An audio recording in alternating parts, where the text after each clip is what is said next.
It looks like everyone's in now. Should we get started?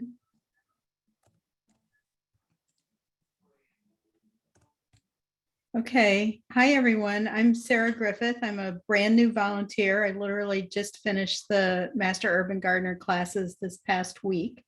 So I'm volunteering to get this Zoom call off the ground. So what we would like you to do is if you have questions to put them in the chat. I'll be monitoring the chat and I'll break in as, you know, with questions as appropriate. And otherwise, if you could keep yourself muted, that will keep the background noise down. Thanks. And I think Sister Anna Muhammad is taking over now as the presenter. And Andrew, I'm not sure how this works, so thanks. We're gonna tag team. It's more like I'll serve as the moderator while he presents. So it's almost like a conversation that everyone gets to participate in.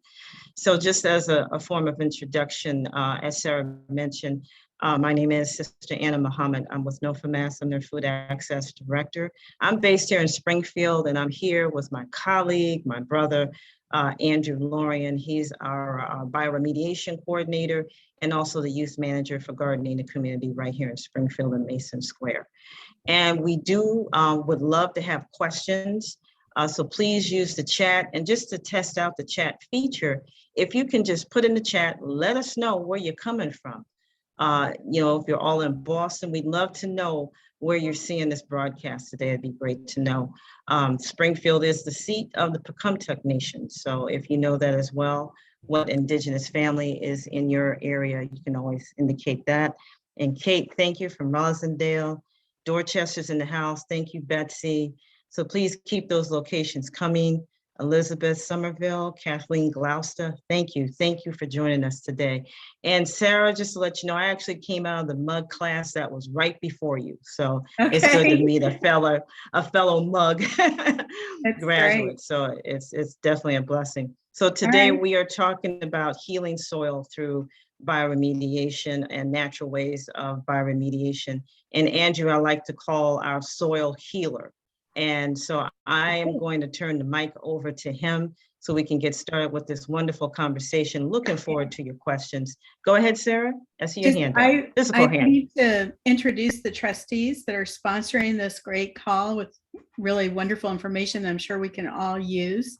They have 56 community gardens in Boston, and I think are looking for volunteers and people to get involved. There's also, I will be putting links into the chat for the native plant and garden seedlings sale, and a link to more programs like this, and a link to the newsletter issued by the trustees. So look for those in the chat when you get a second. Okay. And Sarah, do you mind? We'll give you a few minutes at the end to repeat that just in case we have any late comers in. Absolutely. That sounds great. Okay, perfect. So Andrew, let's go ahead. Let's get started with this wonderful conversation on healing soil through bioremediation. Thank you, Sister Anna. So we'll talk about remediation, and it's cool that we're talking about space and where we're from. That's very important in this project. It gets overlooked. I think when we're thinking about remediation, you know, we get real sciencey. But without the space and the people that we're communicating with, what are we really talking about here? So we're here in Springfield, kind of in between like New York and Boston. So we're like the smaller city. Excuse me, if you could mute yourself so there's no background noise. Thank you. Go ahead. All right, cool. That makes me feel better. I thought that was me over here. So that's cool.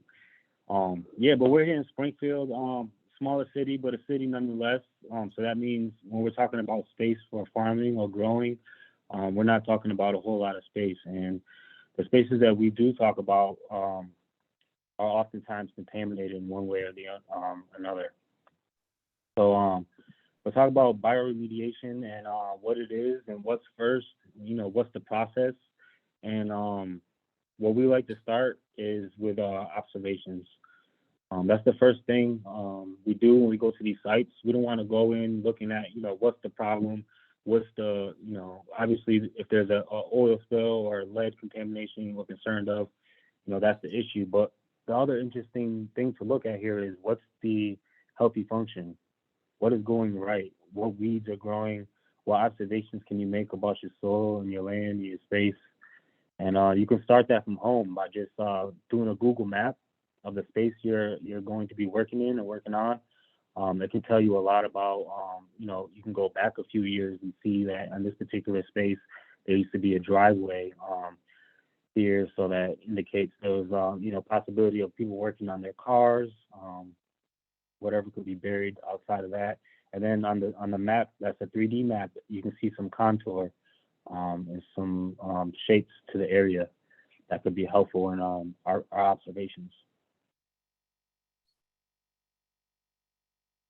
And Andrew, a quick question for you. Some of the things that we run into from observations is that history.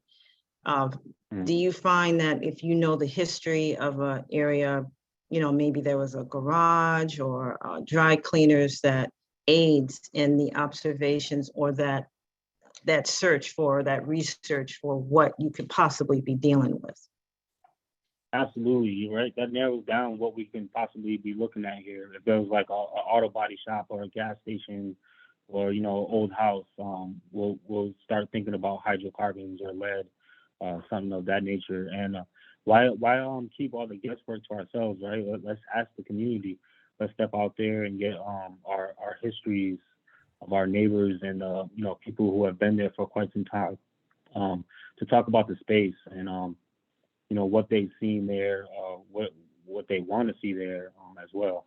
So we can't just assume that we're going to go into spaces and create community gardens if there's not a need. Well, of course there's a need for it, but it's always good to know what the community wants and how to incorporate what they want so we can plan our sites when we're doing our remediations.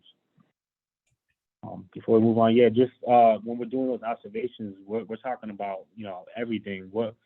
How does it feel? The soil. What does it look like? The color. How many species of plants or animals do you see on the site, or bugs? We'll take photos. We'll try to figure out our cardinal directions: north, south, east, and west. Pick up the soil. Like, is it wet? Can you make a ball with it? Does it stick together? Soil surface biology assessment identifies the ratio between bare soil and covered soil. So the amount of soil crusting, living cover, plant species, diversity, and non-plant life forms are also quantified. Soil with not a lot of coverage promotes, soil with a lot of coverage promotes soil health. So we want to get our bare soils covered. More diversity and less bare ground is what we're looking for.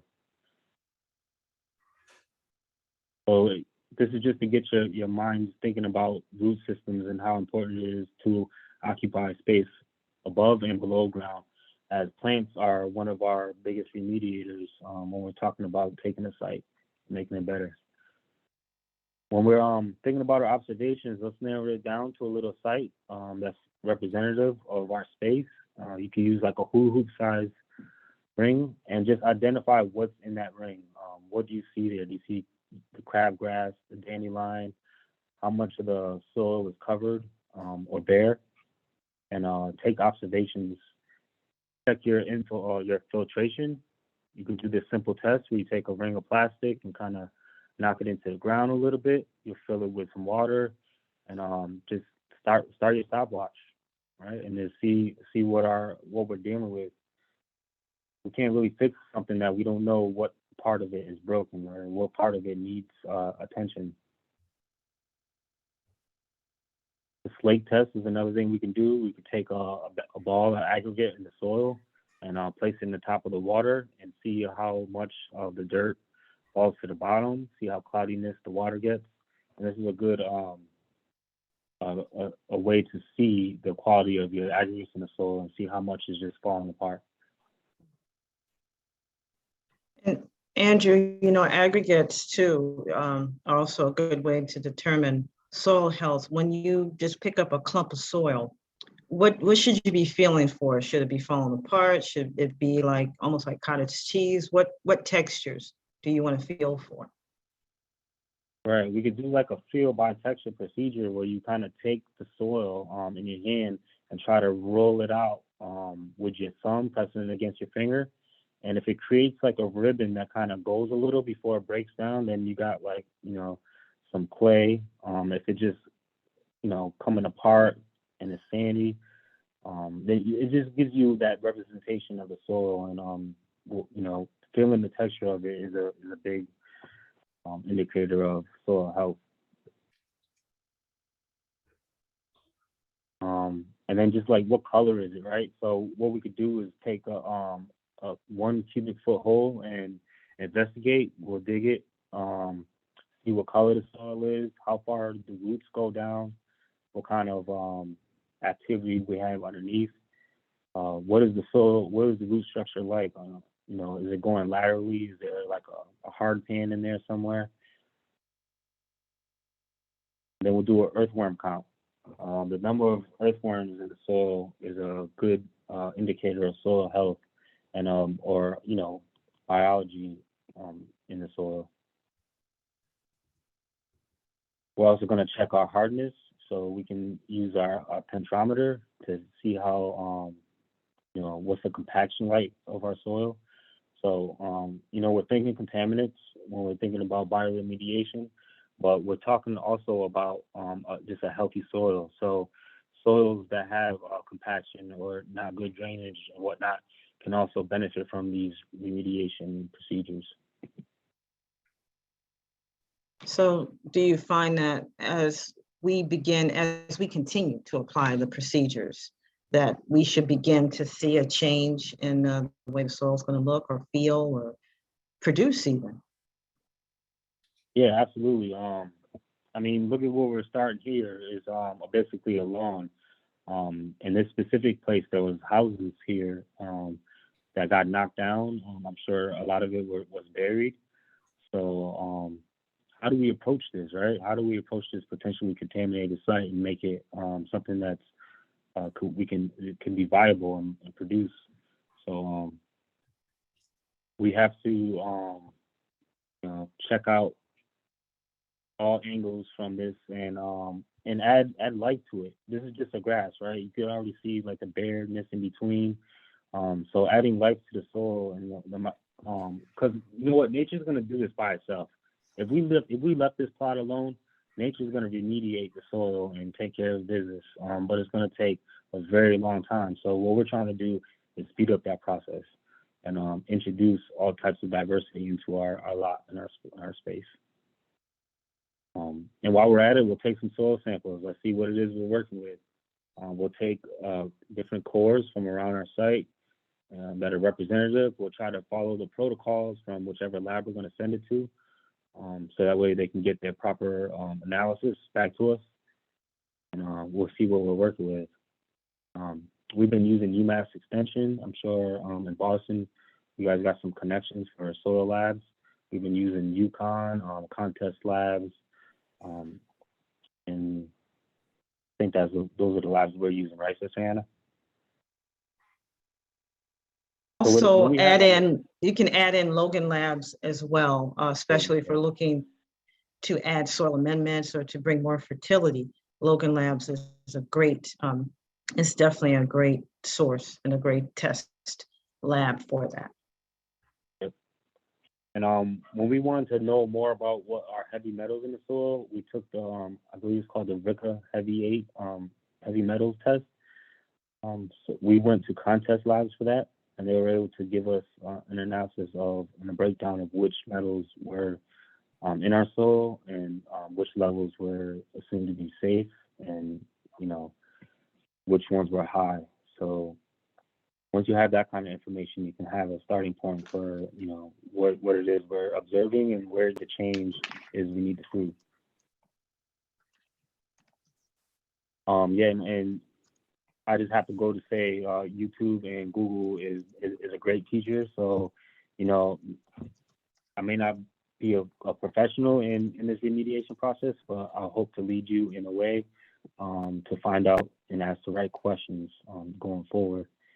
So after we get our soil test and we speak to our consultants, if you're able to do so, I'm sure everybody here is connected to some form of gardening club where we can ask some questions and speak to our mycologists and speak to people who understand the bacteria in the soil and whatnot.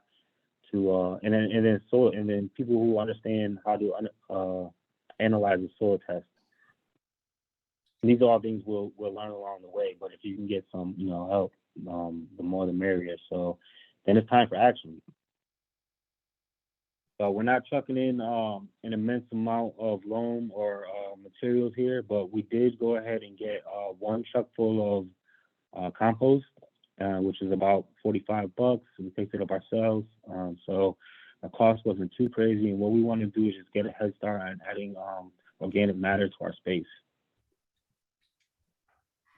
And in doing so, we can go ahead and add some leaves. We can add some hay or straw if we have access to it. And let's go ahead and invite our decomposers, our shredders, and our microbes into our soils, give them something, a reason to come in. And Andrew, those shredders and those decomposers, can you talk a little bit about who would come visit that would want a meal, that would want to participate in that shredding? Right. When we're talking from small to big, we can say microorganisms and whatnot, but I would even include, worms into this soil food web, the nematodes, the protozoa, the fungi, even some form of viruses that are in there, which we need a balance of it all to check each other and to make nutrients available to each other. This here is a cover crop mix that we got from NOFA. So we're trying to incorporate plants into our soils in times that we need some coverage where we're not actively growing. So we'll do that, towards the end of the year, get our cover crops up. And at all times, we want to just have our soil covered. So we're beginning to do that here. Andrew? Yeah. Katie had a comment in the chat about a book that she had read relevant to the microbes. Katie, do you want to tell us a little bit about that book? You might be muted. Oh, she says she can't unmute. Sarah, if I may, it's actually a very good book. Kate and I were actually having a good chat discussion on it. It is a good intro book. It may be a little dated, but it's still a very good book in terms of introducing the subject matter, teaming with microbes and how they work. And then of course, Dr. Elaine Ingram has some good sources as well, but that definitely is a good book. Very easy read, very quick read. So I can recommend that as well. Great, thank you. Beautiful that came up. That's beautiful. It reassures me. I was watching a presentation from a guy named Marco. You can find him. I find him easily on Instagram at Marco Grows, and this guy breaks it down about the microbiology and collecting IMOs. And he also referred that book, so that's on my list. And hopefully, Mrs. Square Library has that. So we visit our local libraries and gardening clubs, and it's beautiful to hear that there's 56 gardens out there in Boston that the community can be involved with. And I hope that every single one of those spaces are used to best potential. And we have our mix here with peas, soybeans, tillage radish, buckwheat, the oats. We have different fescues and whatnot that we just want to cover our soils with. Some clover. Dig deep into the thought of cover cropping and what that means. So we also want to create a plant list. So we want to get plants into our site. If we're talking about remediating, we're going to map out our plans and carefully select a mix that we often like to grow, and things that we think we want to take tissue samples of later. We even took tissue samples of, we had a mugwort plant growing up as a weed that we didn't intentionally put there. We let it do its thing, and we found out that it had some properties itself that could be helpful in remediation, and we sent that to the lab and we're currently trying to analyze the results. Yeah, get funky with it and plan out your map. Here's our map where we put mulch on all sides, and we also put berries, blackberries on one side, raspberries on the other. We have echinacea, comfrey, yarrow, grass, a native grass, and liatris. And we did this in a way, we planted about 5 plants each of those. And we're hoping to create some kind of diversity in the soil and occupy space above and below ground. And Andrew, I'll pepper this question in. You know, we planted these at this site. This is the site I work with you quite often, maybe 2 years now. And when we first started, it was pretty barren as we see it here now. But those particular plants, what are some of the results that you're seeing now as we go into our 3rd year? Yeah, I mean, it looks abundant. Like I said before, if we didn't touch this space, it'll probably look like, you know, it'll be grown in thickly with whatever weeds have settled or are present. But with the plants that we put in, they all are taking root, they're taking shape. They're starting to form that relationship with the ground. They're perennials, so they'll be back and stronger. They did come up to be a little thicker. I think I have some slides maybe that'll show you that. And then the diversity is coming in. So we're seeing more bugs come in. We're seeing bees. We even seen a bunny on our site that found comfort in nestling into one of the little areas that was thickly, you know, planted. So it just goes to show you that if you build it, they will come. And we talk about we talk about all of it: the fungi, the mold. Bet you a bunch of you gardeners recognize this from your wood chip piles. And we're just going through and documenting and just seeing the beauty of all the fungi and realize, you know, what we're seeing our mushrooms now, we're ripping apart, you know, at the base of it just to see that mycelium stretch underneath and understanding the importance that the mycelium has in all of this as well. Beautiful photos of this. I kind of put these into the slide just to show you, like, just to see the life, see it all bloom, see it come together. And that's some of the white strands that we're talking about. That you know, this mycelium does a beautiful thing and has that relationship with the plant roots, and they're able to exchange. You know, they were able to break down nutrients and minerals and send those to the plants through the roots, and then in exchange they are able to get the important compounds for their survival, the mycelium survival. So here's one of those pictures of seeing that biodiversity increased from the plants we had planted. So our actions have led to an increase of life present. Finding earthworms now, whereas in the beginning when we did our earthworm count, we had almost none, maybe 1 or 2. A lot of our testing, we had no worms. So they're coming in. We've seen a few of these guys, which, you know, when I first started digging into these creatures, I'm finding that they're bioaccumulators. But then, you know, it's not just them. It's pretty much anything that comes in contact with our soil. It's going to accumulate the toxins in one way or another. Here's some rich worm castings that we were adding to our situations when we're planting, just to introduce some of the activity that the worms are able to produce in their gut or ground. It's just some art I found, you know, of this that represents the soil food web and the importance of having all those connections, and what, you know, roots do for us. All the life below. Here's a pea plant, and you can see. Look, I think I cut off the part of the picture that shows you a colony of bacteria. So when we talk about peas and legumes fixing the nitrogen in the soil, they're teaming up with bacteria at the root to do this. It's a relationship. Everything is relationships. And this is after working with the area that didn't have too much going on, and now we see so much biodiversity, so much, networks of mycelium and other root networks that we didn't see before. And what we're doing is we're employing our teams. We're deploying the tools that are needed to remediate. You know, we're literally introducing the guys that are going to do the cleanup work. We need somebody in there to go ahead and push things around. And it's not always going to be the case where, say, the fungi is able to uptake a toxin into its fruiting body, and then we, you know, remove the fruiting body. Sometimes it's the case where they might break down the toxins on a molecular level to a point where we can't. I told you about be, the other day. You know? So it's just a scratch, it's just a scrape. Ain't no dents. What we're doing here is we're gonna search for indigenous microorganisms.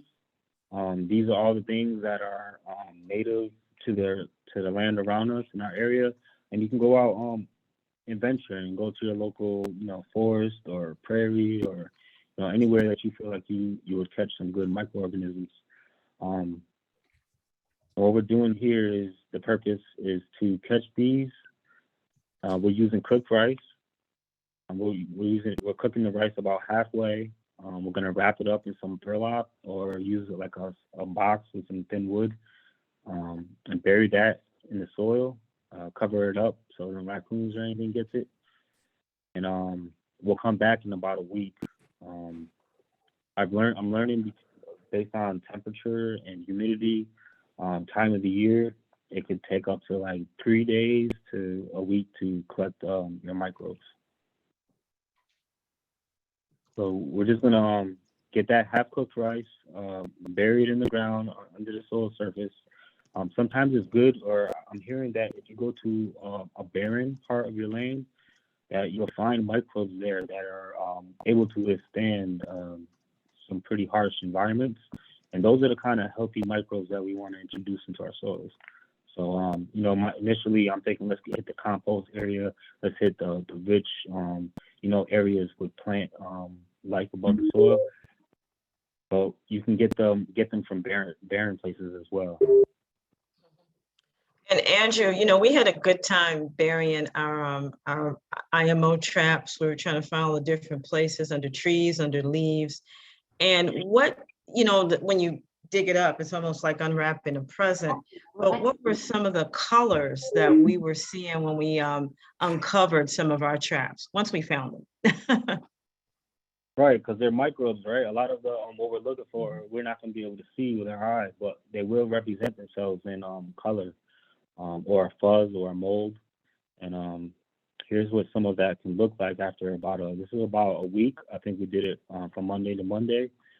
And you can see there's some yellowing in there, a little bit of green, some pink. So we're starting to try to understand how to identify what's what. But for the most part, we just want to collect that diversity. We have some of that white stringy mycelium and mold looking stuff all over there. So once we have this, you know, once we have caught or not caught, right? We invited these microbes into our rice. You know, come on and eat. So we're going to take those microbes and we want to, you know, harvest them, keep them. To a more up close picture.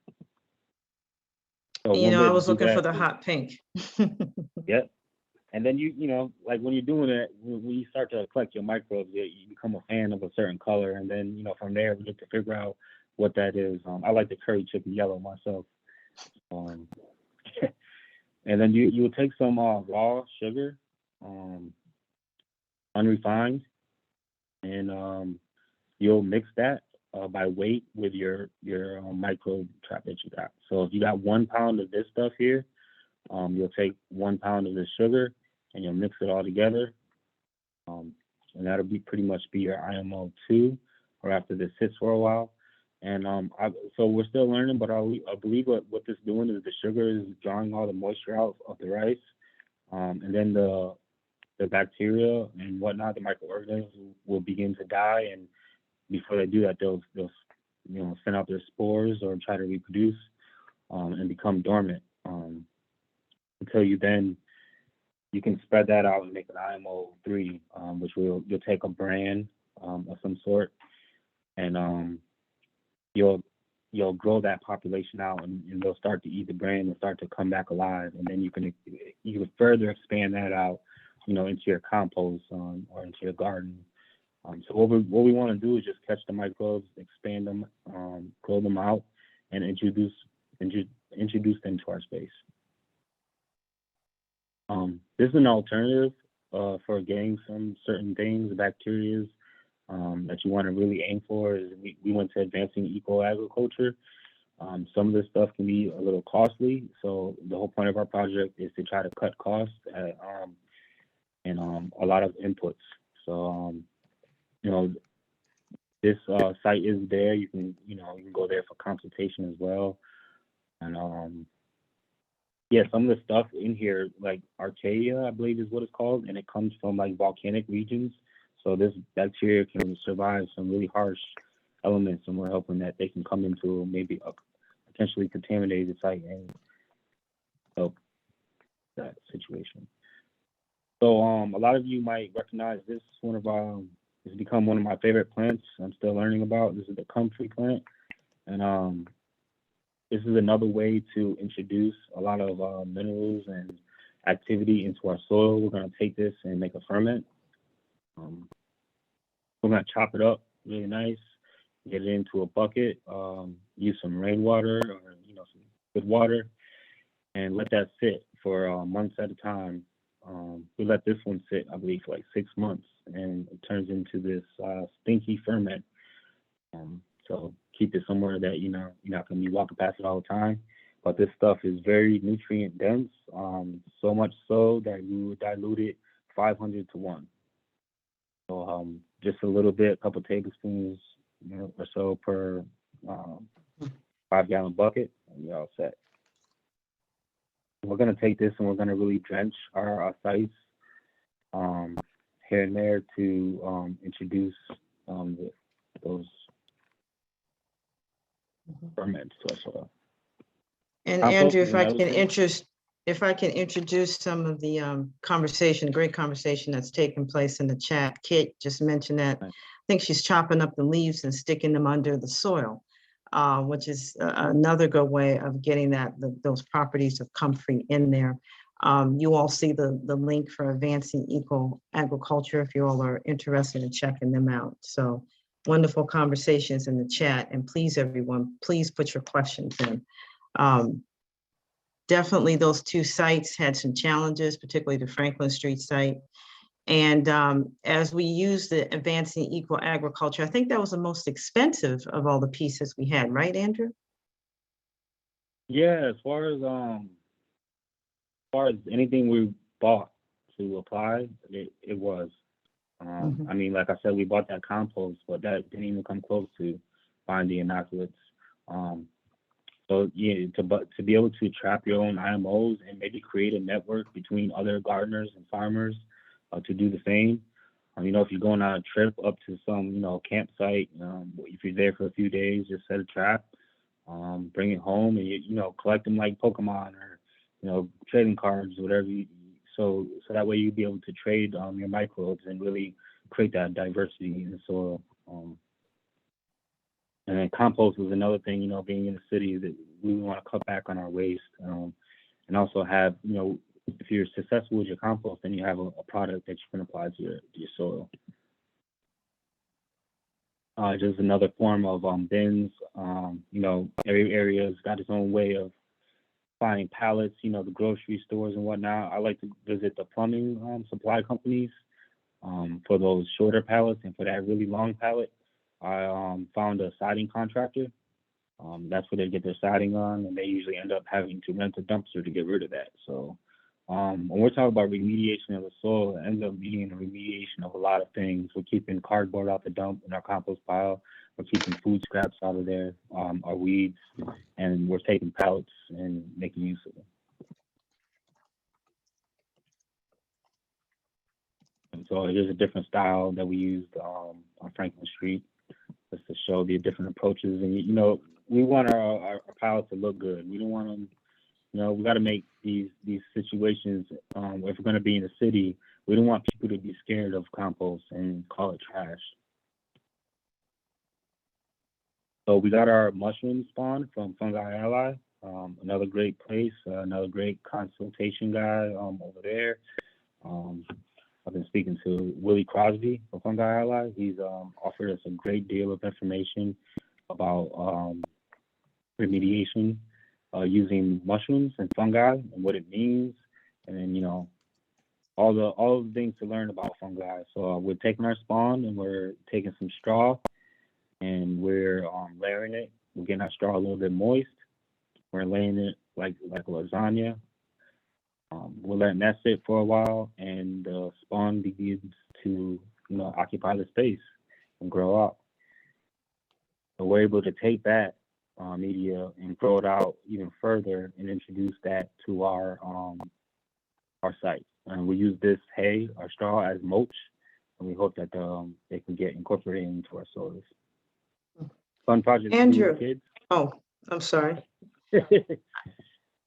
There's a question that came through about the pallets concerning treated pallets, chemically treated pallets. Joanne writes, I've read that some wooden pallets are treated with chemicals to keep insects or whatever out of shipping. Is there a way to tell if particular pallets are safe to reuse? Yeah, that's another one of those things you find out the story of what you're doing, right? I'll go to these places, but and then so another indicator is the HT stamp. Usually there's stamped HT, which is heat treated. So they were treated without any chemical preservatives or anything like that.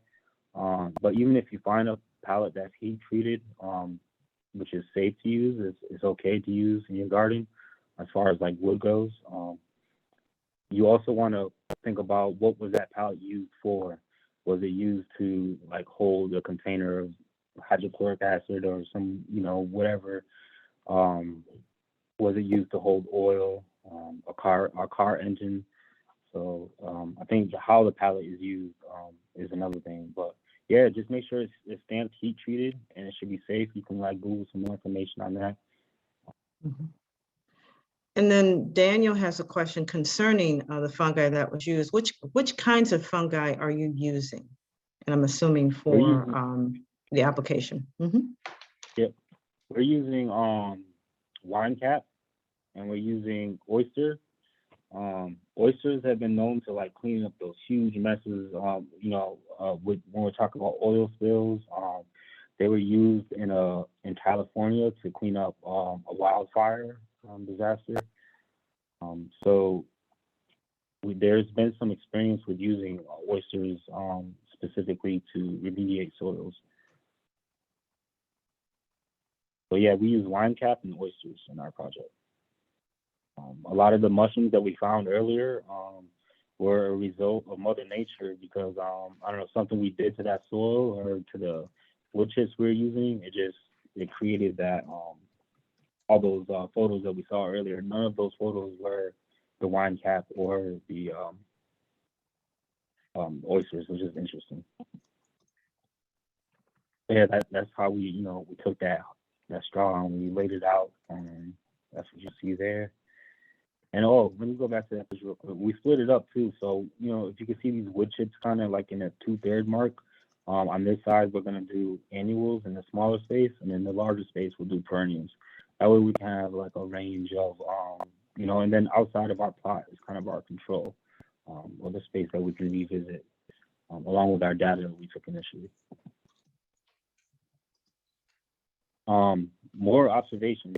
This is where it continues that we're going to go back into taking observations as our plants start to grow, as our mycelium, our bacteria starts to set in and multiply, and our diversity starts to wake up and communicate with each other. We're just throwing. Sometimes we're throwing these things or applying them to our space. They're going to need time to settle and rearrange themselves and figure out what's what. So we got to allow some time. This is one of a remediation process is a slower process, but it's something that Mother Nature is going to do that we're going to speed up. So we're checking out our root structures here, just like witnessing, what it is and what it means to be doing what we're doing. And then the beautiful thing about this is that our youth are doing the work. these are our spaces. This is our work, and a lot of times when we're googling this information and stuff, we're finding information that doesn't really represent the work we're trying to do in the city or represent us. So I think it's important that our youth are learning these skills, and here you can see they're passing on the information as they do. It's all a part of the process when we talk about remediating soil.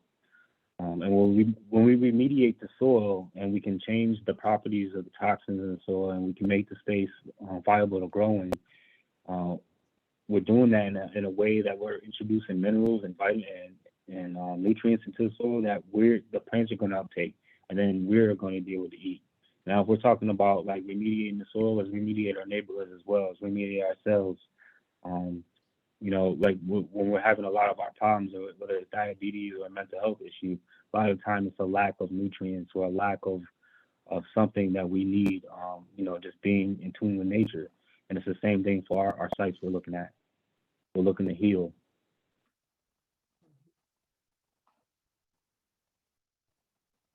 So we're going to continue with observations, and we're going to also do some plant tissue testing to see what it is that we're doing and see the effect and the change.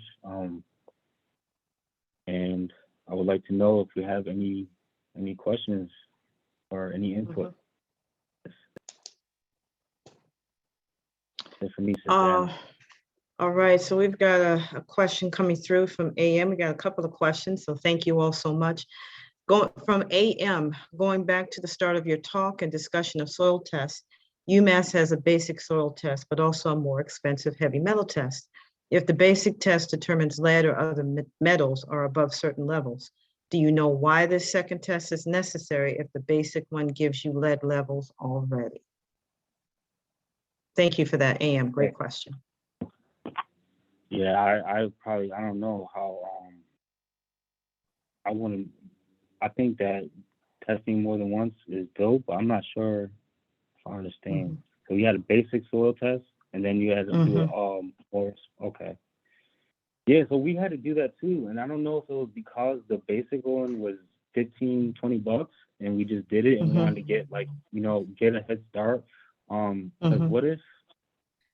Yeah, I don't know, because after that test, we had high lead levels, and we went back, and we went to contest labs to get a second test for the Richter Heavy 8. And I think that had something to do with our consultation and understanding that maybe we should get like a deeper analysis of our soil.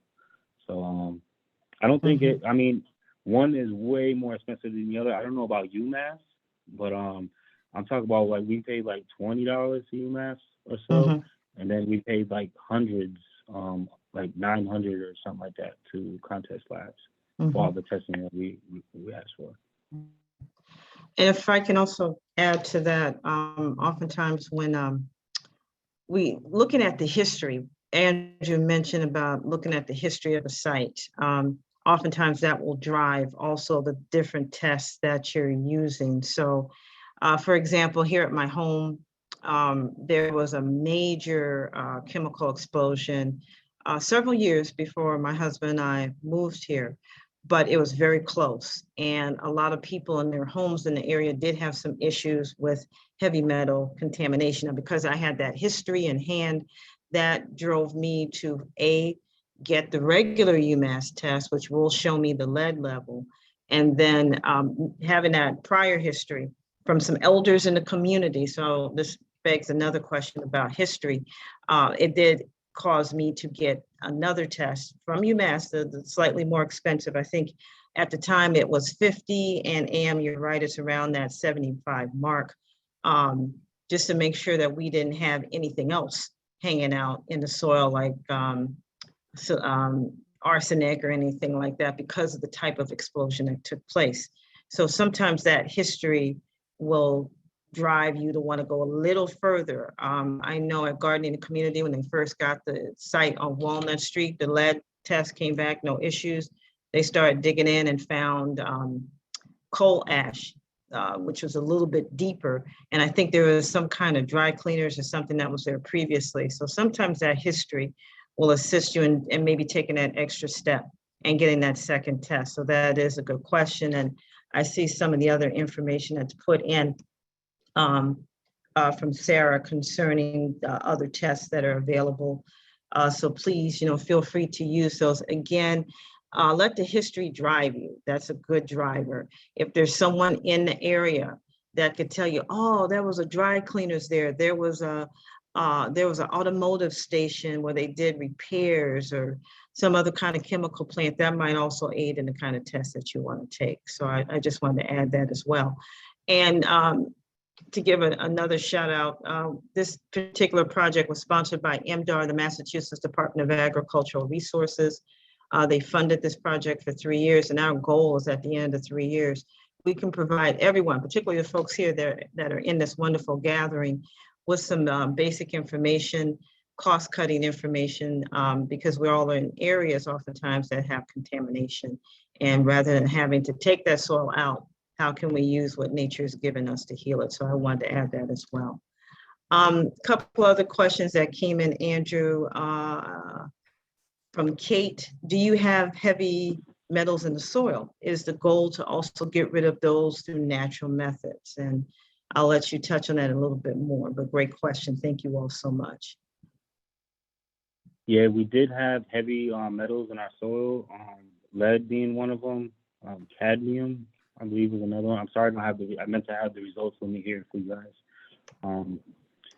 And what we're hoping is that we can use natural methods to get rid of them.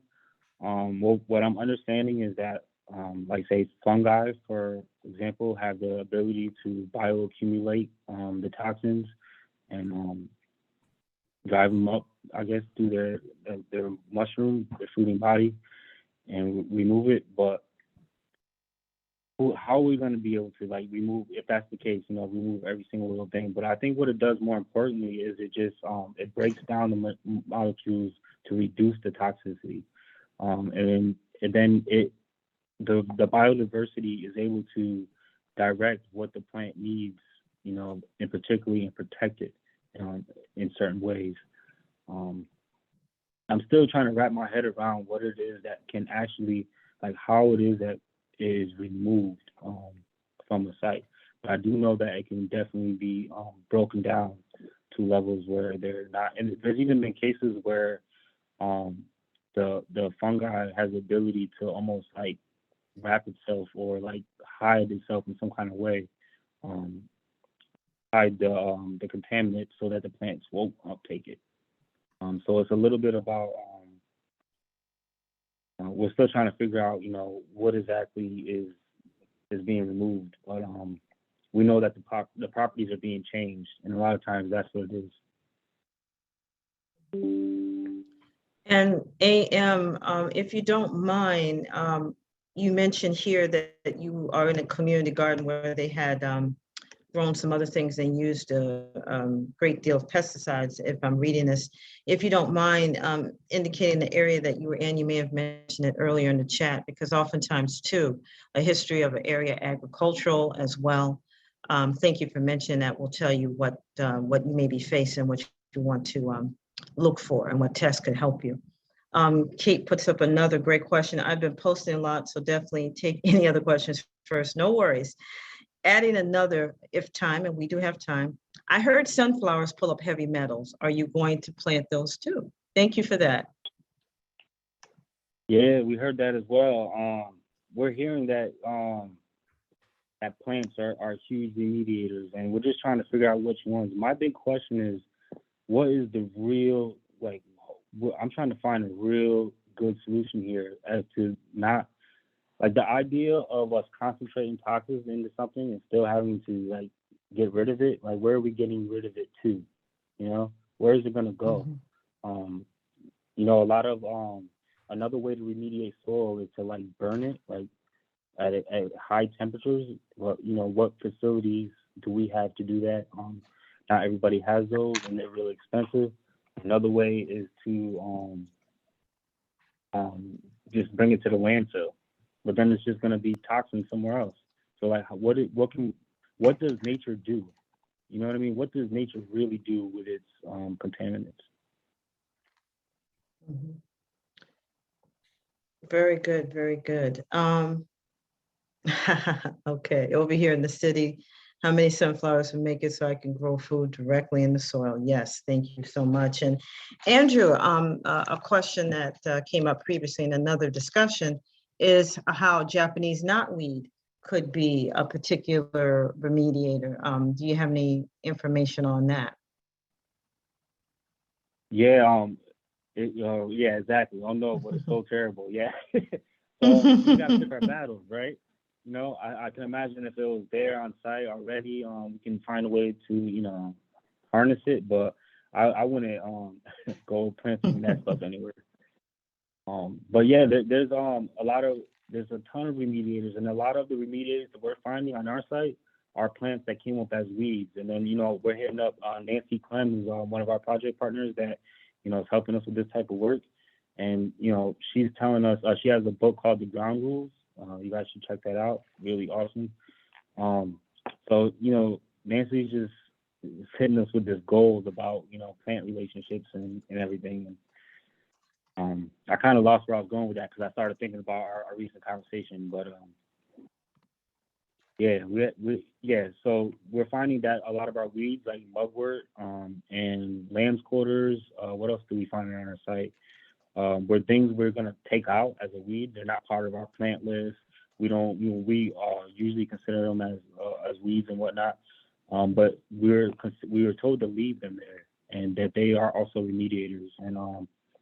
And again, all of the things, it's not just that pill bug, that roly-poly, or just the sunflower or the knotweed that is a remediator. It's not certain things. It's all of the things that come in contact with your site are working together to make the soil better. And they're all bioaccumulators to some degree, some just more than others. Yeah, and like the mugwort, the lamb's quarters even, like it's all like, sometimes we'll rip up a lot of lamb's quarters to plant spinach. And, when we look about, nutrients and eating and, so, what is it that humans really want to do? I think that we need to just investigate nature and what it is that she does and just allow for that to happen and encourage it. Nice. Lamb's quarters for the salads. Yeah, they do taste good. And we put in the chat for you that book, Ground Rules by Nancy Clem. The name of her organization is Social Ecology. So if you want to go and check it out, she is our main consultant for this project. As we're looking at 317 and we're beginning to wind down, you all please continue to put in your questions. And whatever we can't get into before we leave, Andrew and I will leave our contact information. But Andrew, I want to go back to the whole history piece and how the youth have played a role in this and speaking with the elders and really finding out what's happening in the community and letting the community be the guide. You mentioned a great quote or question. What is the purpose of your feelings around the soil? What are your feelings around the soil? Why is it important to have that discussion? Yeah, I mean, well, I want to be a farmer. I'm a farmer, right? I live in the city. I live in Springfield. Where's my space to grow? I still struggle with that, whether it's a windowsill or a backyard or a space in between that's looking like really rough. But we can't just go in there and safely plant food. When we're talking about the reasons why we're doing it, we have to figure out ways to remediate it. And who knows best the stories than our elders and then what's become before us. We have to acknowledge history and how do we know about lead or lead paint on a house if we don't know that that's what happened, or we don't know that there's a gas station there, or we might talk to a man and be like, hey, I seen a guy pour gasoline down that behind his bush every day, or like whatever he was doing to filter, because you got to think in the city, some people got to do what they got to do. So like, I'm not going to pay a ton of money to get rid of this thing. I'm going to dump it right here.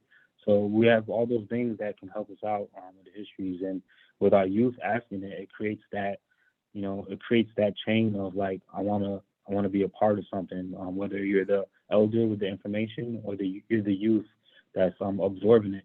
And then that creates that chain, that network of security, of safety, of like, let's clean this space. Let's make this space ours. Because on remediation, you can spend a few years working on the site and then the city goes and decides they're going to build the property on it. So I think that community is a big part of remediation as well, to hold the space and hold people accountable. And another question that came through is how it relates to food access and access to healthy food, particularly in areas that struggle with that. What is the importance of a project like this to food access? Man, food, man. I'm telling you, like if you just walk out and if you stop in any neighborhood in the city and then get out your car and tell yourself you're hungry. So like figure it out, right? How far do you have to walk to get that food? And when you get to that place, is it healthy food, or is it like, you know, we heard of food swamps and food deserts and all that kind of stuff. Well, it's real. It's real, especially even if you have a disability, or if you don't have enough money, you know. So then you're making choices of like, I'm gonna get this box of mac and cheese instead of like some avocados, or avocados is not grown here, but you know, we can fair trade and stuff. But you know, to have access to a nutrient-dense food right in your backyard or really close, or have, you know, that network of people that, you know, we don't all need to be growers. Maybe somebody can ride the bike from here to there to get the food to each other, you know. But in any case, this nutrient-dense food, we pay attention to the soil, even if we can have a site, right? And there's no toxins on the site. Let's use these remediation tactics of like installing microbes into the soil, and deploying our tools, our nature's tools, to better the site and to give us the nutrients. And you know, sometimes we might pour a certain nutrient or something, or add an amendment to the soil. But how do we know that our soil is even able? I mean, our plants are even able to uptake that? How do we know that the right decomposers or shredders or microorganisms are there to make it soluble by the plant? So we have to have a diversity in our soils to remediate, and to just eat healthy. Imagine if we're able to take all these spaces that just are, you know, abandoned and turn them into a place that can eat. Now talk about a community thriving because they're able to think clearly and get through the day because they have their minerals. You know, some people can't even think clearly because they're working, they're going, and they're not able to eat healthy even if they want to, because how they're gonna get it, you know? Great. And this is a great question on timing. Do you have a sense of how long remediation takes? And do some things, i.e. mushrooms, work faster than others? Yeah, I think mushrooms are mycelium is a powerhouse of the soil. That's for one. And I think as far as length, in a particular grant that we were working on, that we're getting this work to go, is a 3-year grant. And we believe that's not really enough time for this type of work. And if we're talking about doing plant tissue testing, we need to do that over a span of 5 to 7 years at least to see the results and track the results. So I think that time is something that, you know, you have to have patience for this type of work, but we can give it as much push as possible. And I think even more than the mycelium is collecting those indigenous microbes. If you're interested in this kind of work, look for those indigenous microbes and how to incorporate those into your soil. Those are the ones that are getting things moving underneath our feet. All right. And as we're coming up on that 3:23, I just want to do another pass to see if there are any questions. This has been a wonderful discussion with Andrew Laurian. I always refer to him as a soil healer. And just your feelings and your love about this work is a motivator to me in the work that I do. So I do appreciate you. And for those who are interested where we're doing this in Springfield, it is really a community effort. So it's based in areas that are mostly Black and brown. One site, Gardening the Community, is right in the Mason Square area, which is made up of, and Mason Square is made up of a couple of neighborhoods: Old Hill, Upper Hill, Hill McKnight, Maple Six Corners. And then the other site, Franklin Street, which is a part of Home City Housing, We already have another garden project there with Tapley Court Apartments Community Garden. The youth really manage both of those projects for Home City Housing. And as you can tell in the pictures, they do all of the experiments with Andrew. They give all the observations. One quick question for you as we begin to wrap up, Andrew. How do the youth feel at both sites in terms of what they're learning and what they're participating in? I think there's a real sense of pride that I'm seeing here, and ownership, you know, like of thyself and purpose and space. So I think that when you're working in the area and you see your people walking by and you know the change you're doing, it's like that's powerful. Mm-hmm. Mm-hmm. I think we've seen a change in the people even as they've walked past both lots and how they interact with the youth. You know, it's a sense of hope. It's a sense of self-determination. Growing food could be one of the most revolutionary things you can do. A mentor of ours had said that, and that agriculture is the national engine. So those two things combined, being able to heal your soil and take determination over your own food, is really a wonderful thing. And watching our youth really, really get involved with this has been wonderful. If you want more information on the bioremediation project and the food access work and how the two are related, you can go to nofamass.org to see more about the work that Andrew does, the work that I do. We'll put our information in the chat if you want to reach out with more questions. But thank you all for your wonderful questions, your attention, for participating in this conversation. And if you're in the Springfield area, stop by, check us out. And hopefully we're excited at the end of these 3 years that we will have something to share with you all so that you can use in your areas. We all share the same problems and issues, whether it's Somerville or Pittsfield or Boston. We all are working through this. We all want to feed our communities and each other. So thank you all for your time and attention. And I'm going to turn things back over to Sarah. I know she has some closing comments on behalf of the trustees. So thank you all. Thank you, Sarah. And you all have a great one. I don't know. Thank you. That was just amazing. I love the science and that you have a control area and just the aims of the program. I think it's really wonderful. So I want to thank everyone for coming today to the presentation on bioremediation of the soil. I put the links back in the chat to a couple of things. One is for ordering Boston grown native plants and garden seedlings from the trustees. The second one is to find out about more of these great programs that the trustees offer. And the third one is to sign up for the trustees newsletter if you would like to find out what's happening on a timely basis. And I want to thank everyone for coming today. And that's the end of our program, I think. Thanks, y'all. It was fun. Thank you all. Thank you. Thank you for coming.